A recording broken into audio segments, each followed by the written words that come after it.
ஜனவரி 15ற்குள் முதலாளிகள் தங்களது மாதாந்திர வரி விலக்கு பிசிபி தரவுகளையும் தற்போதைய மேலும் முந்தைய காலகட்டத்திற்கான வரி கட்டணங்களையும் செலுத்திவிட வேண்டும் என்று உள்நாட்டு வருவாய் வாரியம் LHDN அறிவித்துள்ளது.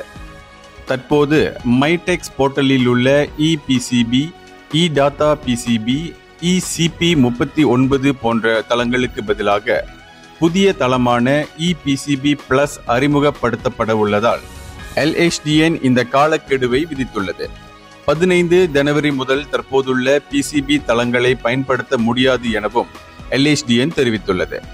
அதே வேளையில் புதிய இபிசிபி தளத்தில் பதியாத முதலாளிகள் இந்த மாற்றத்தினால் எந்த பாதிப்பும் அடையாமல் இருக்க உடனடியாக பதிந்து கொள்ளுமாறு கேட்டுக்கொள்ளப்படுகின்றனர். 15 ஜனவரிக்குள் தரவுகளையும் கட்டணங்களையும் செலுத்தாதவர்களுக்கு எதிராக அபராதம் அல்லது நிர்வாக தாமதம் ஏற்படலாம் எனவும் LHDN எச்சரித்துள்ளது.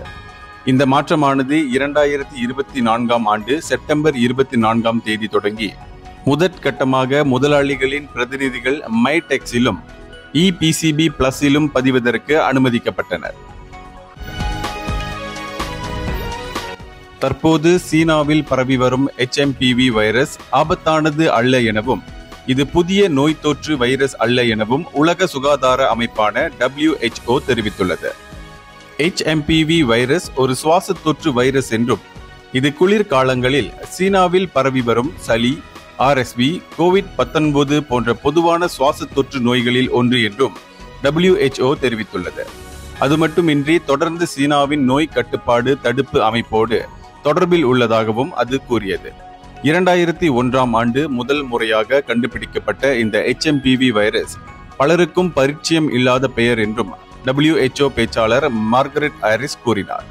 மேலும் அவர் கூறுகையில், இது குளிர்காலங்களில் ஏற்படும் ஒரு பொதுவான நோய் தொற்று வைரஸ் எனவும் குறைந்த எண்ணிக்கையிலான தொற்றுகள் மட்டுமே ஏற்பட்டுள்ள நிலையில் மருத்துவமனைகளின் பயன்பாடு கடந்த ஆண்டை காட்டிலும் குறைவாக உள்ளது எனவும் ஆகையால் அவசர கால அறிவிப்புகள் எதுவும் வெளியிடப்படவில்லை என மார்கரெட் கூறினார்.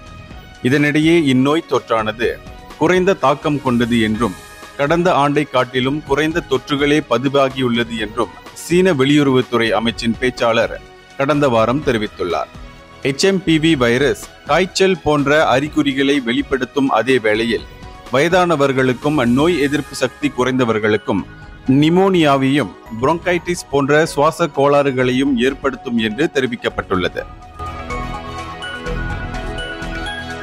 கடந்த மாதம் X தளத்தில் மாட்சிமை தங்கிய பேரரசருக்கு எதிராக அவதூறாக பதிவிட்டதை இன்று செஷன்ஸ் நீதிமன்றத்தில் ஒப்புக்கொண்டதற்காக உணவு விற்பனையாளர் ஒருவருக்கு 3000 ரிங்கிட் அபராதம் விதிக்கப்பட்டது.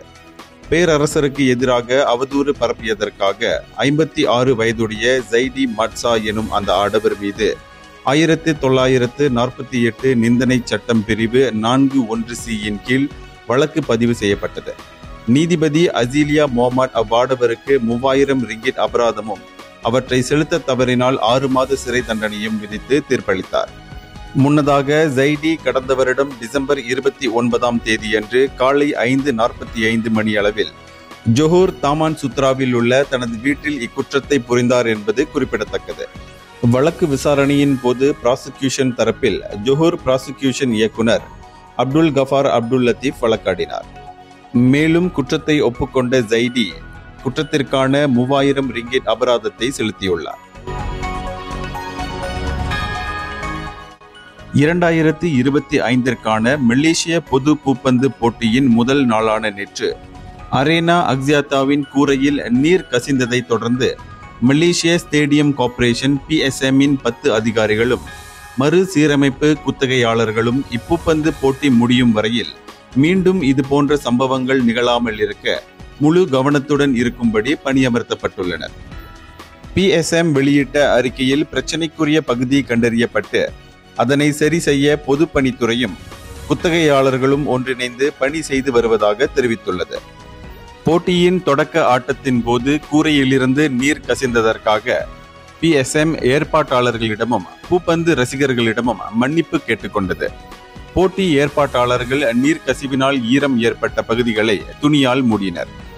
இதனிடையே உலக பூப்பந்து சம்மேளனம் BWF கூறுகையில் குறிப்பிட்ட ஒரு சில நேற்றைய ஆட்டங்கள் இன்றைய நாளுக்கு மாற்றப்பட்டதாக தெரிவித்தது.